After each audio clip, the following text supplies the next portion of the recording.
ko'rishmoqchi shu yigit bilan deb ko'limdan o'tkazib. Assalomu alaykum hurmatli O'zbekiston ahli. Qaranglar do'stlar, men kimni ko'rib qoldim?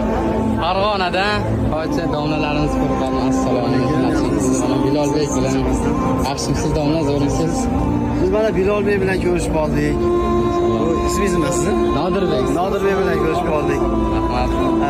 Instagramda ko'zim tushdi bu yigitga, shu piyoda unday kelyapti ekan, Madinaga kelyapti. To'g'risini aytsam, kecha Madinada tushgan rasmingizni ko'rib, ko'rishmoqchi shu yigit bilan deb ko'limdan o'tkazib. Xolos mana shuncha o'zbeklar mana assalomu alaykum, yaxshimisizlar, zo'rmisizlar? Salomat bo'ling, tinch bo'ling. Farg'onadan. Men Farg'onadanman, Namanganga yaqin.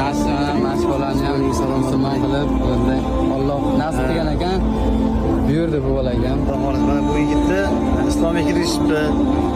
Xudo rozi bo'lsin sizdan ham. Alloh tan joningizni sog' qilsin. Yo'llaringiz bexatar bo'lsin. Hamma o'zbek xalqini niyat qilgan, yaxshi niyat qilgan, ota-onasini olib kelaman, farzandimni, ahli ayolimni, farzandlarimni olib kelaman degan hamma o'zbeklarga mana shu ulug' Madinaga, Makkaga kelishni Alloh nasib qilsin, iloyim. Sizlarga ham rahmat, ijobat bo'lsin. Nasib qilsin. Rahmat do'stlar, xursand bo'ldim domlarni ko'rib, rostdan.